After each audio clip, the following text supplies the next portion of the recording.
principal del Consejo de la Judicatura de acá de Ecuador. Es doctor en jurisprudencia,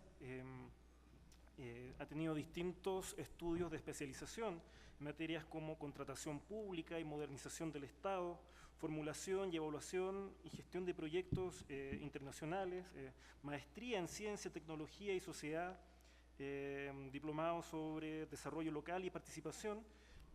Ha sido directora general jurídica del Consejo Nacional de Ciencia y Tecnología, presidenta del Tribunal Contencioso Electoral y además ha desarrollado labores docentes en materia de legislación y derecho procesal constitucional. Doctora Arias, adelante. Buenos días con todos y todas, gracias Eric. Una de las ventajas de hablar al último es que uno puede ajustar su presentación y no reiterar o repetir lo que ya han dicho los expositores anteriores. Una de las desventajas es que en este caso particular casi me han dejado sin exposición, especialmente Ernesto. Así es que para beneficio de ustedes, y ustedes son los beneficiarios de esto finalmente, voy a tratar de sintetizar mi exposición, aquellos aspectos más relevantes que no han sido mencionados ya y que además son parte del proceso que hemos vivido en Ecuador ya en el marco de la responsabilidad concreta de llevar adelante esta reforma procesal. Y espero no tomarme los 30 minutos porque cuando empieza a sonar la alarma, para quienes vieron Lost parece que ya vamos a explotar, ¿no? Si es que no terminamos, así es que además quiero pedirles muy especialmente que si no es algo sustancial, evitemos las preguntas para poder ir todos a almorzar. Bien, consustancial a este gran esfuerzo de reestructuración que lleva adelante el Ecuador, ustedes ya le han escuchado a nuestro presidente Paulo Rodríguez, los 6 ejes, los más de 280 proyectos en simultáneo que desarrollamos. Consideramos vital emprender este proceso de reforma procesal, un proceso de reforma normativa radical, no solo de forma técnica, jurídica, sino también y sustancialmente cultural. Nosotros reconocimos que el gran poder que manejan aún los operadores de justicia para retardar o denegar justicia se basa justamente en la existencia de normas confusas, sobrepuestas y desordenadas que obligan a aplicar procesos engorrosos, limitados y que abugnan en tecnicismos. Ya Ernesto nos ha explicado cuál es el drama que vivimos en Ecuador y que entiendo es muy similar en nuestros países, de lo que significan nuestros procedimientos escriturales, engorrosos, inmensamente dilatados. Nuestra apuesta en el caso ecuatoriano ha sido por la lógica, por la modernidad y la practicidad, que las normas sean diáfanas, que los procesos cumplan su finalidad y que el acceso a la justicia sea más próximo a la ciudadanía.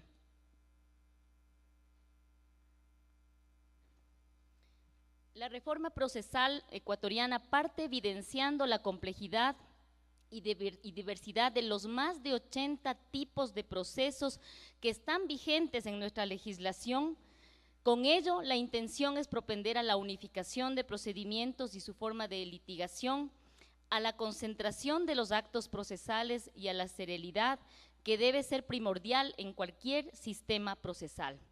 En cumplimiento de este encargo, el Consejo de la Judicatura decidió, en el marco del eje de modelo de gestión, incluir un componente de reforma procesal para superar 3 vértices del problema de la justicia en general: la demora, puesto de otro lado, la falta de celeridad, la complejidad y los costos. Tanto en la Constitución del 98 como en la Constitución del 2008 se ordenó que la sustanciación de los procesos en todas las materias, instancias, etapas y diligencias se llevará a cabo mediante el sistema oral de acuerdo con los principios de concentración, contradicción, dispositivo, simplificación, uniformidad, eficacia, inmediación, celeridad, economía procesal y el debido proceso como derecho. Con el apoyo del Centro de Estudios de Justicia de las Américas, el Consejo de la Judicatura decidió emprender en este esfuerzo que ahora mismo involucra a más de 1.500 personas que han participado en una serie de talleres, seminarios, conversatorios, reuniones específicas, más de 1.500 personas provenientes de la academia, de la sociedad civil, operadores de justicia, jueces y juezas de todo nivel, sociedad civil, organismos internacionales relacionados con el análisis de los marcos normativos, relacionados con las prácticas procesales, relacionados con los modos operativos y los impactos de la gestión judicial, quienes en alrededor de 10 meses discutimos esta propuesta de reforma procesal, adecuándola a los principios previstos en la Constitución de la República del 2008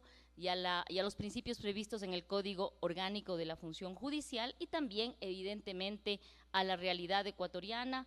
No voy a abundar en detalles, creo que Ernesto ha sido bien gráfico en su exposición. Se realizaron talleres de discusión sobre la propuesta de Ceja, no sé si me permites las publicaciones para enseñar, sobre la propuesta de Ceja en Quito, Cuenca, Guayaquil y Ambato. En febrero se debatió el esquema general del proyecto, en febrero de este año.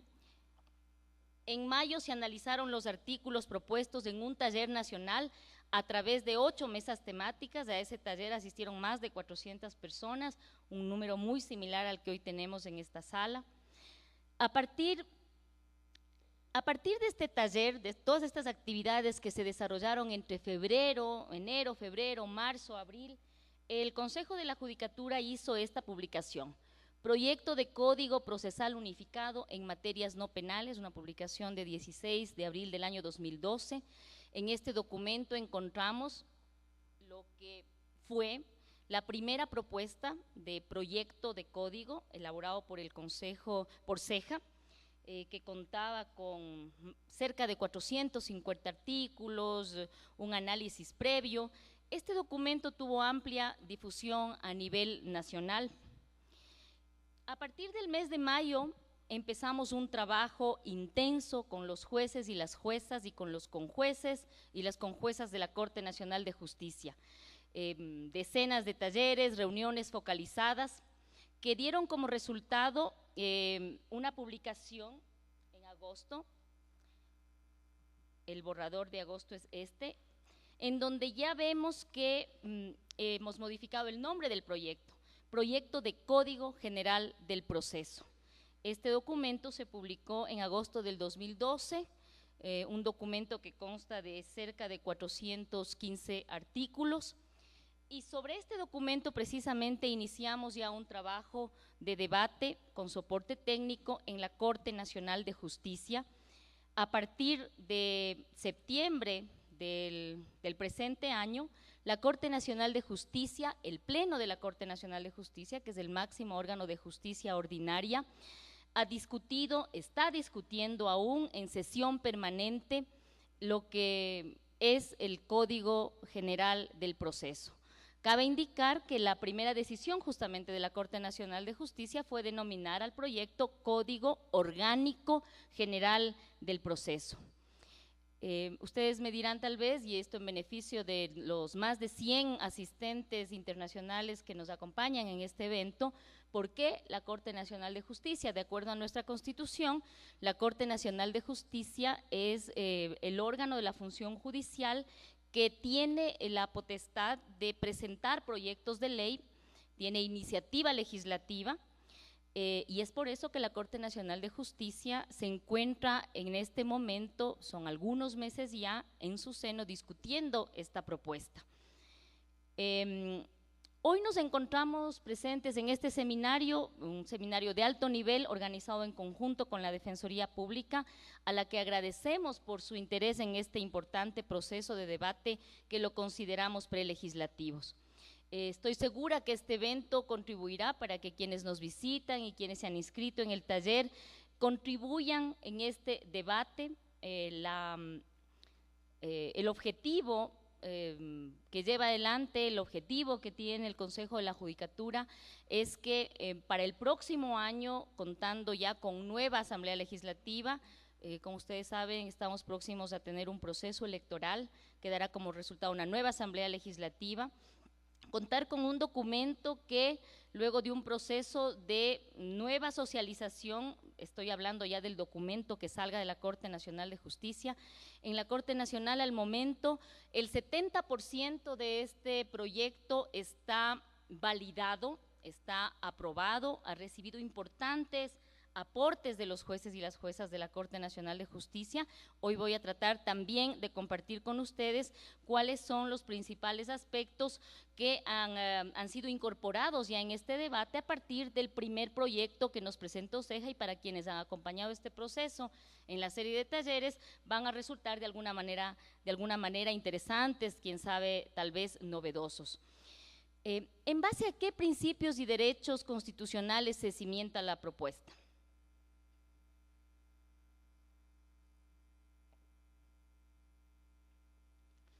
Los principios son la base de toda estructura normativa. Es por ello que el proyecto los desarrolla como la plataforma del sostén del código, que permite comprender el cambio de la naturaleza eminentemente escrita del procedimiento actual hacia la oralidad. En este punto es imprescindible realizar una precisión conceptual. Un proceso oral no rechaza la escritura. Al contrario, observa en esta una base de antecedente que le permite su adecuado desarrollo.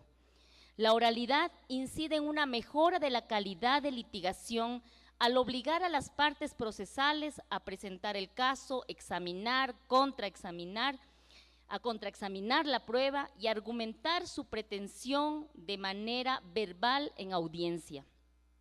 Del otro lado, la oralidad facilita a la jueza o al juez la comprensión de la contienda y lo convierte en un partícipe efectivo y no un simple espectador del proceso. El principio de publicidad se concreta al permitir a la ciudadanía el acceso al proceso y la vigilancia de la actuación de los sujetos y partes procesales mediante un sistema de grabación en audio y video de audiencias que se encuentra precisamente implementando el Consejo de la Judicatura desde ya. El principio de inmediación es una de las bases rectoras del sistema oral, que obliga al juez, a la jueza, a una interrelación directa con las partes procesales y los medios probatorios, y en donde las técnicas de litigación oral deberán desarrollarse paulatinamente. De nada servirá la inmediación si no estaría coadyuvada por los principios de concentración y de celeridad, que pretenden la acumulación de la mayor cantidad de actos procesales posibles para lograr una ágil sustanciación y culminación del proceso. Para ello, la propuesta contempla la obligación de las partes de anunciar y solicitar el acceso judicial a la prueba en la demanda y contestación, seguido de una reunión preparatoria a juicio que promueve la conciliación, los acuerdos probatorios y el saneamiento del proceso, finalizando con una audiencia de juicio en la que se presentarán las pruebas, se la contradecirá y se resolverá la causa. El soporte práctico de la audiencia de juicio es la experiencia ecuatoriana en los procesos de niñez y adolescencia. Y en el mismo proceso penal, en donde al aplicar una audiencia de juicio se ha logrado una mejora en la litigación oral, una concentración probatoria y una pronta resolución de controversias. El principio de contradicción está contemplado en el proyecto al permitir que las partes argumenten sus pretensiones, examinen y contraexaminen la prueba en audiencia y en igualdad de condiciones. Esta nueva realidad obliga, por un lado, al actor a preparar su caso previo a la pretensión de su demanda, a la que deberá agregar todo el material probatorio que sustenta su pretensión, y por otro lado, permite la contradicción en vivo en presencia del juez o de la jueza. En observancia al principio dispositivo, las partes procesales cumplen un rol fundamental al determinar el objeto litigioso sin desplazar la posibilidad de que la jueza o el juez tutele efectivamente los derechos en disputa. El Código Orgánico General del Proceso, esta propuesta de Código Orgánico, consolida la simplificación procesal, la uniformidad, eficacia y economía procesal, al estructurar tres procesos tipos que reemplazarán a estos más de 80 procedimientos existentes. La simplificación y la uniformidad se concretan en un mismo esquema de 4 actos procesales aplicables a todas las materias en cada uno de estos procesos. Los actos procesales ineludibles, como lo sabemos todos los abogados, abogadas, la demanda, la contestación a la demanda, prueba y sentencia. Cabe aclarar que las normas sustantivas son las que contienen las particularidades de cada materia y las adjetivas las que proveen de una estructura procesal capaz de sustanciar todo tipo de reclamación. En efecto, en respuesta a la naturaleza del derecho público y el rol del Estado, el proyecto prevé normas especiales para lo contencioso, administrativo y tributario. Y con un paréntesis, esta parte de la propuesta del código precisamente fue debatida ampliamente con los consultores de CEJA. Nosotros insistimos que si pensamos en un código general del proceso, es indispensable que se incluyan normas especiales para lo contencioso administrativo y contencioso y tributario, considerando además que de acuerdo a nuestra legislación, de acuerdo al marco vigente, por ejemplo, en el ámbito contencioso electoral, si bien existen normas específicas en el Código de la Democracia y en los reglamentos expedidos por el propio Tribunal Contencioso Electoral, actualmente el Código de Procedimiento Civil también es norma supletoria también de los procedimientos electorales. El proyecto consagra a la jueza o juez como director del proceso y por tanto responsable de la aplicación real de las normas procesales, garantizando el respeto del principio de eficacia, debiendo señalar que el juzgador deja de ser un inquisidor como actualmente se lo considera. No voy a extenderme más en esto, Ernesto lo explicó. El principio de economía procesal consiste en lograr más y mejores resultados con el menor empleo posible de actividades, recursos y tiempos de la administración de justicia. Y se refleja en la simplificación de procesos, la concentración en audiencia de juicio y la limitación de recursos e incidentes improcedentes o dilatorios.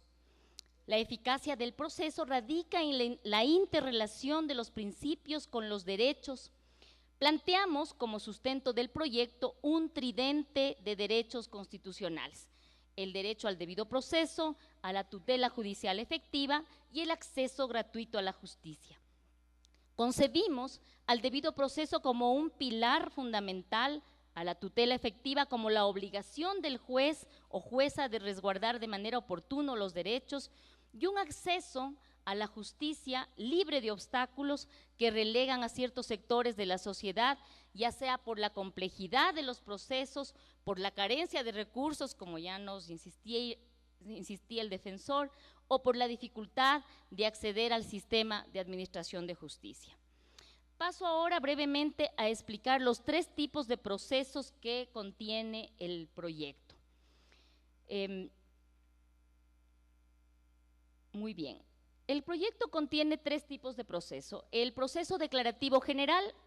En este proceso se conocen las controversias que buscan el reconocimiento, o como su nombre lo dice, la declaración de un derecho, concentrando los actos en una reunión preparatoria y en una audiencia de juicio en donde se emite sentencia a su terminación. Seguramente los amigos de CEJA estarán ya notando ciertas variaciones de lo que fue inicialmente, de lo que fue en inicio la propuesta. El segundo proceso es el proceso denominado monitorio. Los títulos ejecutivos se han visto sometidos a procedimientos extensos y tortuosos que hacen casi imposible el cobro de una deuda y que por lo tanto perjudica la actividad comercial, que ha perdido confianza en la efectividad del sistema judicial.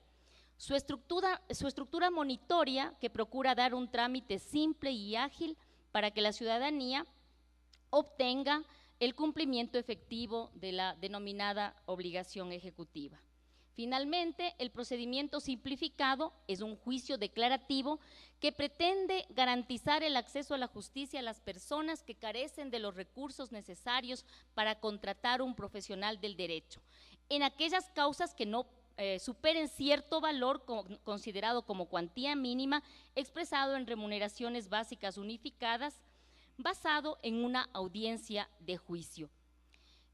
Este último proceso es probablemente uno de los que más críticas ha recibido en el marco de los talleres y reuniones que ha organizado el Consejo de la Judicatura.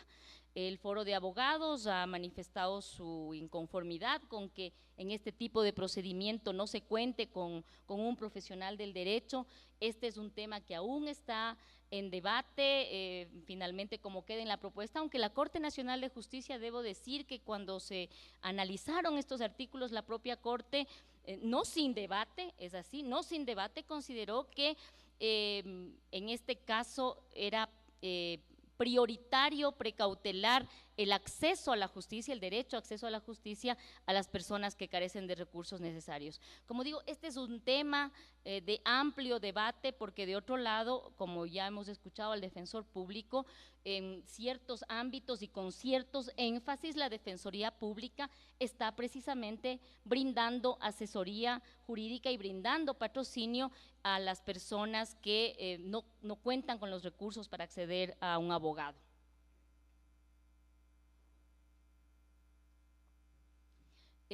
Como indiqué inicialmente, los procesos de jurisdicción voluntaria, que por su naturaleza tienen la intención de permitir el libre acceso a la justicia de aquellas peticiones que no instauran una contienda judicial, pero que exigen la intervención de una autoridad competente para la generación de ciertos efectos legales, se han remitido a los notarios o notarias para su práctica, los que al observar controversia, si es que observan controversia, deberán remitir a los jueces o a las juezas para su resolución.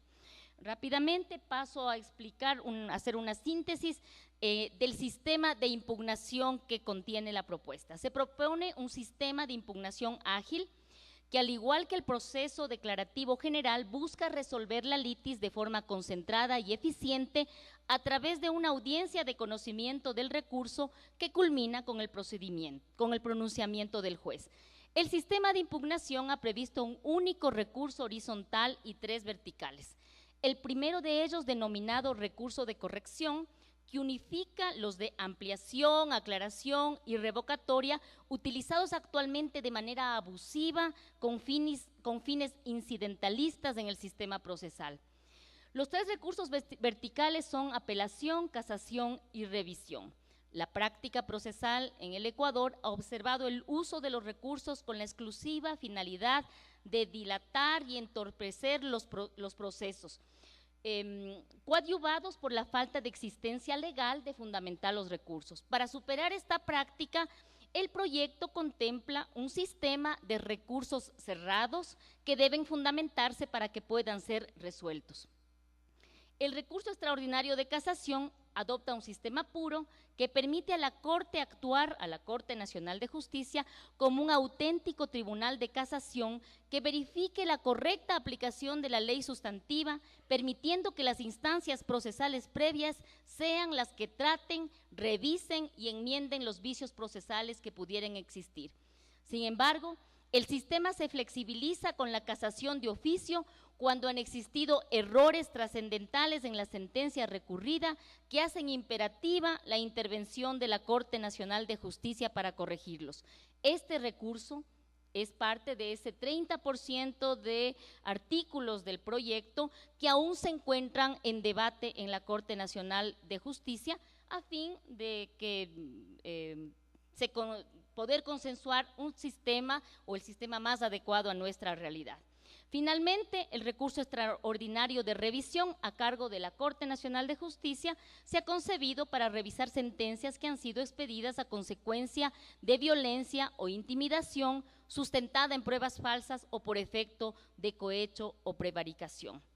Finalmente, el proyecto incluye una fase también de ejecución concentrada y ágil.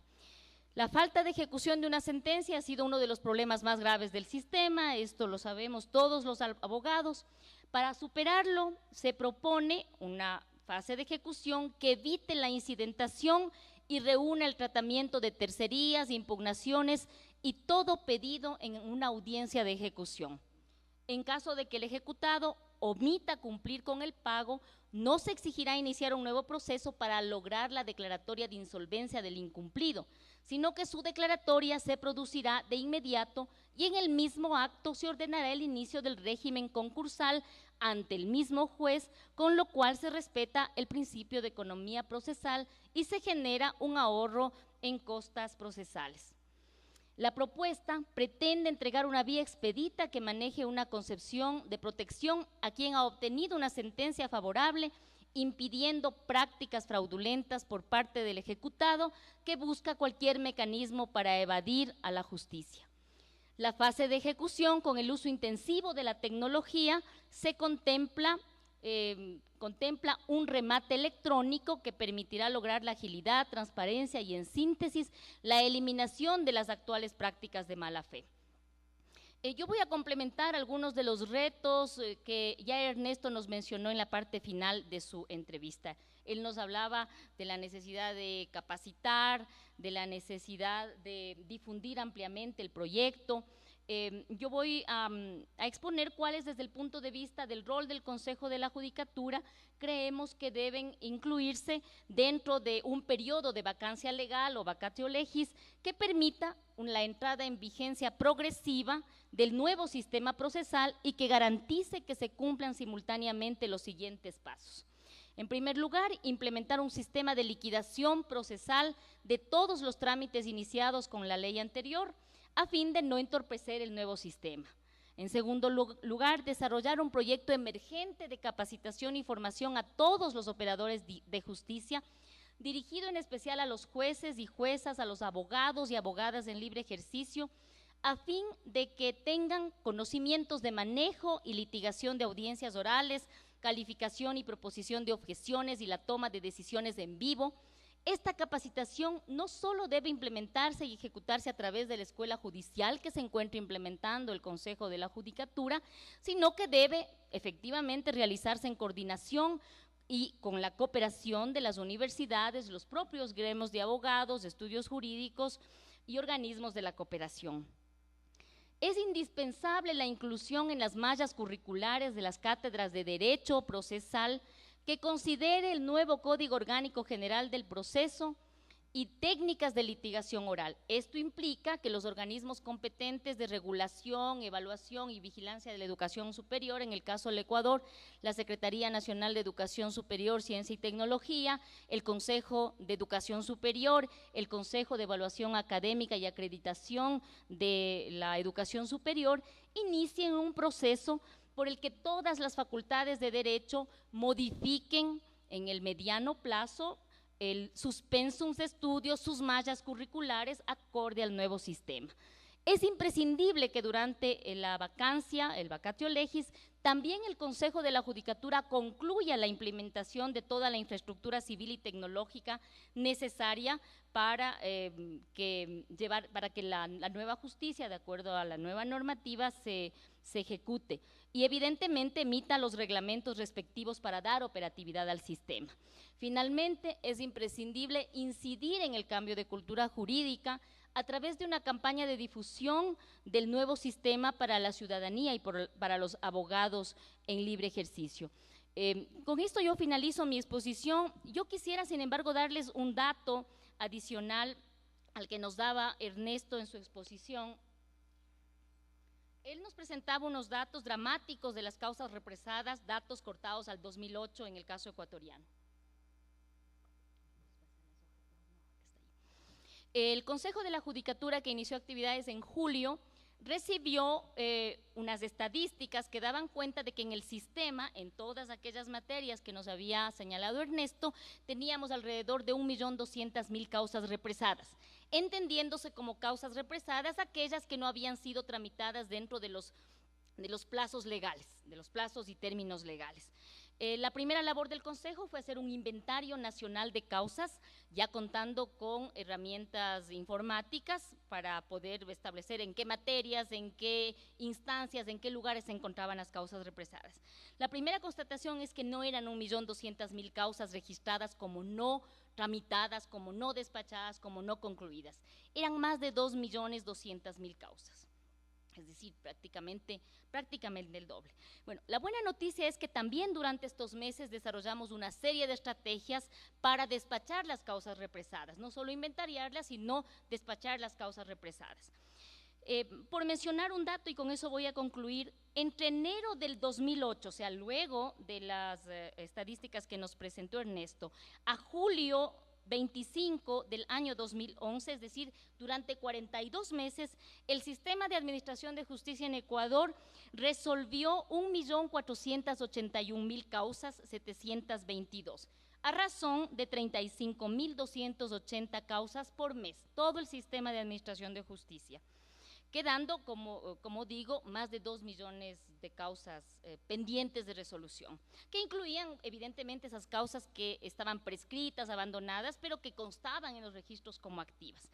Durante 14 meses de la transición, desde finales de julio del año 2011, se resolvieron 2.322.000 causas, 917, lo que da un promedio de eficiencia del sistema, por llamarlo de alguna manera, o de atención del sistema, de 165.922 causas por mes. Es cierto, no fue solamente necesario aumentar jueces o aumentar horas de trabajo. También fue necesario implementar nuevos mecanismos y nuevos modelos de gestión. Sin embargo, el sistema, como todos los abogados y operadores de justicia lo sabemos, se incrementa cada día. Las causas siguen ingresando, no es que terminan y vamos reduciendo, todos los días ingresan más causas. Y uno de los dramas de un proceso de reestructuración efectivo es que la gente, al empezar más a confiar en el sistema, empieza a presentar más demandas, quiere divorciarse más, quiere resolver más pronto sus temas de herencias, es decir, es indispensable la reforma procesal. Nosotros, como Estado ecuatoriano, hemos invertido a la fecha más de $200 millones en construir nueva infraestructura física que va a garantizar la oralidad. Pero si no tenemos una nueva herramienta, un nuevo código del proceso, incluso esa inversión puede resultar a la larga inútil. Muchísimas gracias.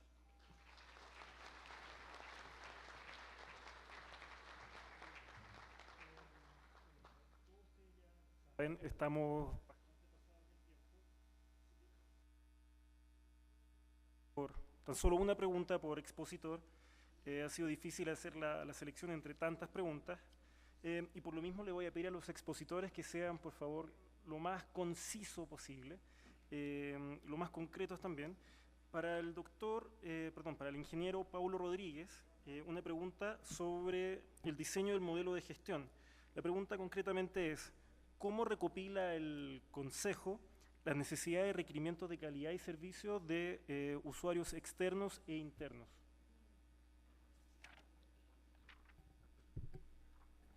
Está bien. Gracias. A ver, bueno, mire, nosotros hemos desarrollado talleres, conversatorios con muchos foros ciudadanos, de abogados, de gremios, instituciones, la academia, propios medios de comunicación nacionales e internacionales. Y lo hicimos al inicio, lo hemos hecho después, quizás con menos frecuencia, y quizás sea el momento efectivamente de volver a realizarlos para una retroalimentación. Quizás es necesario también que se conozca que incluso hemos recopilado necesidades de los migrantes. Tal es así que la semana pasada anunciamos ya el lanzamiento de un buzón judicial electrónico para los migrantes ecuatorianos que estuvieran viviendo en el exterior. Mediante medios electrónicos también tenemos en el portal nuestro un lugar específico que se llama Todos Somos Justicia, se reciben ahí sugerencias, opiniones, tenemos un portal y un correo para denuncias en donde nosotros podemos tener incluso la denuncia georreferenciada y sabemos cuando se produjo un acto qué funcionario estuvo a cargo de ese despacho o ese cubículo especialmente. Quizás también complementando un poco la pregunta, nosotros hacemos un seguimiento al portal de denuncias de manera particular y por sobre todo en general a todos los programas. Hay que obviamente apoyarse en instrumentos electrónicos, estamos usando el Project Manager, tenemos 225 programas simultáneos en ejecución. Para que se hagan una idea, los 5 programas más grandes tienen 9.500 actividades, 5 de los 225 programas. Si no es esto con instrumentos electrónicos sería imposible. Pero todo esto nos lleva a una nueva cultura de acceso a servicios. Yo creo que es conveniente de todas maneras siempre aquí agradecer que ahora se reconoce que en la administración de justicia participan fundamentalmente funcionarios jurisdiccionales propiamente dichos, pero también hay cabida y espacio, y es importante el rol de los técnicos, de los administrativos. Estamos creando una nueva cultura de acceso a servicios de justicia. Y quizás yo deba reconocer que el proceso no ha sido demasiado complicado al interior de la propia función. Los servidores, servidoras, los gremios, todos han participado bien. Quizás la parte difícil han sido aquellos cultores de las viejas políticas o de las viejas maneras de hacer política. Es decir, cuando las personas tratan de brillar en función de que los otros están enlodados. Lo demás ha funcionado bien. Solamente yo diría que quizás un tema negativo ha sido la presencia de viejas prácticas de hacer política, nada más. Pregunta para el doctor Pazmiño. Usted, doctor, en su presentación mencionó que cerca de un 81% de las personas está en estado de indefensión en materia civil. La pregunta es, ¿cuál va a ser el rol de la Defensoría justamente para intentar disminuir ese porcentaje?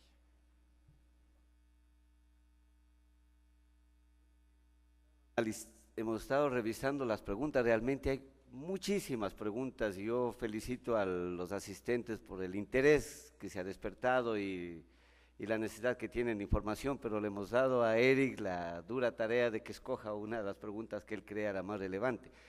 Y le agradezco a quien ha hecho esta pregunta, porque en realidad nosotros hemos detectado de que los niveles de demanda para la defensa pública van a ser, y son actualmente y vendrán niveles elevadísimos de demanda. Un 85% de la ciudadanía en indefensión en materia civil representa miles de asistencias jurídicas que se debe hacer. Y yo he dicho, la defensa pública sola no lo puede, no puede y no podrá jamás solventar esa demanda. Para eso, por ventura, la Constitución tiene una disposición tan inteligente y el Código Orgánico de la Función Judicial lo reitera, que dice que debe conformarse un sistema nacional de defensa. ¿Con quiénes? Con la defensa pública como eje central y las universidades, todas las universidades del Ecuador. Los gobiernos descentralizados, es decir, consejos provinciales, municipios y juntas parroquiales.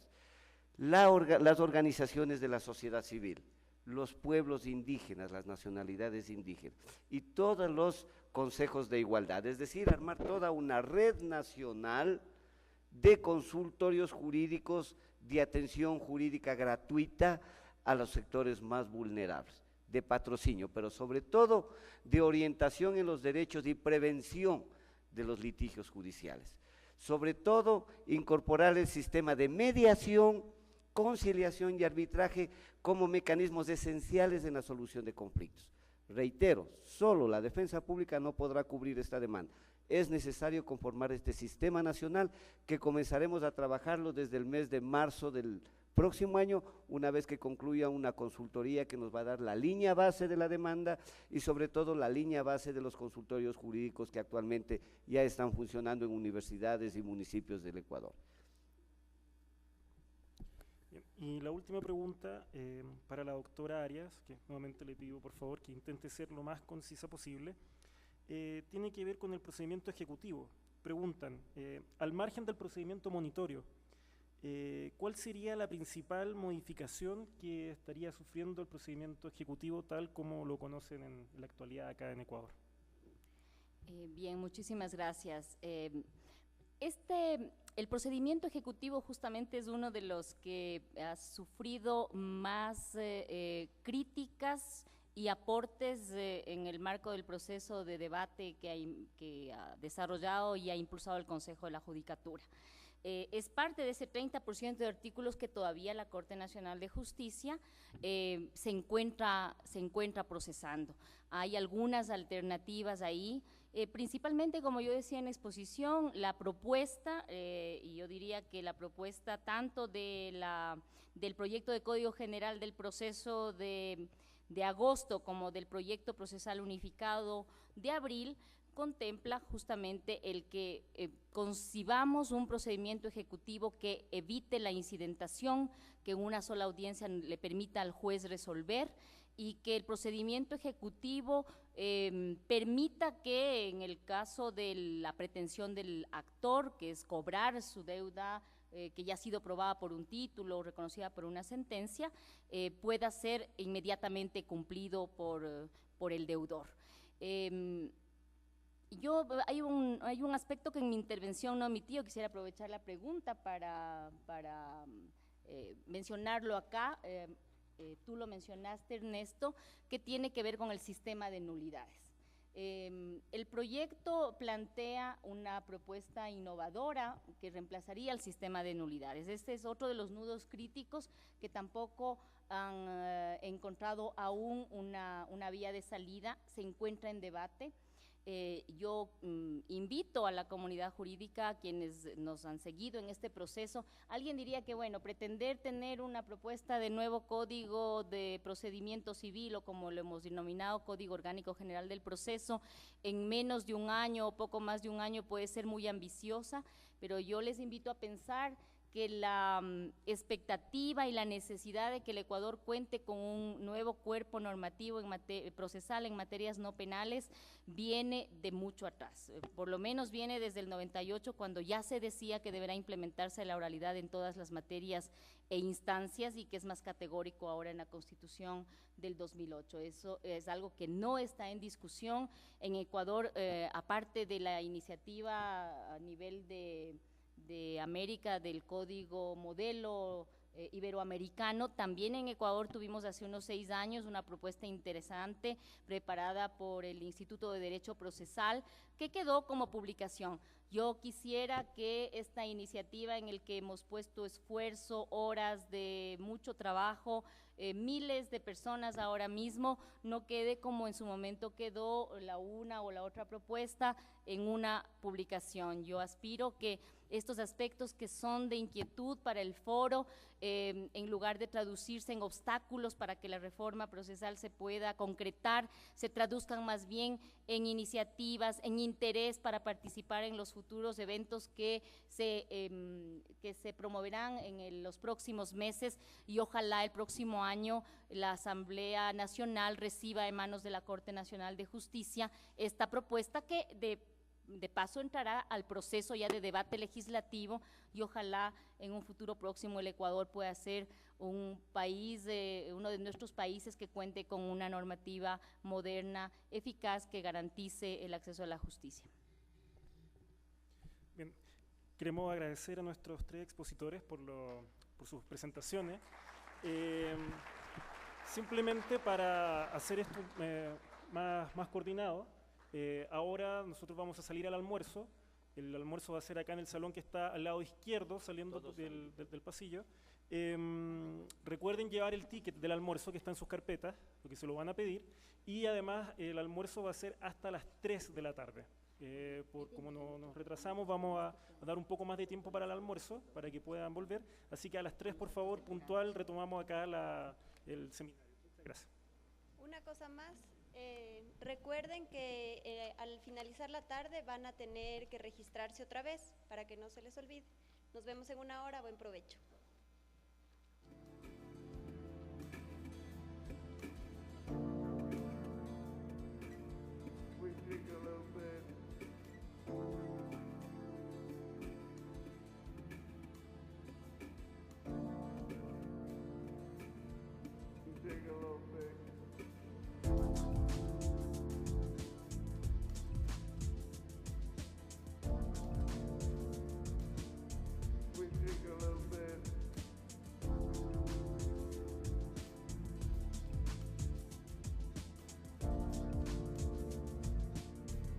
Take a little bit.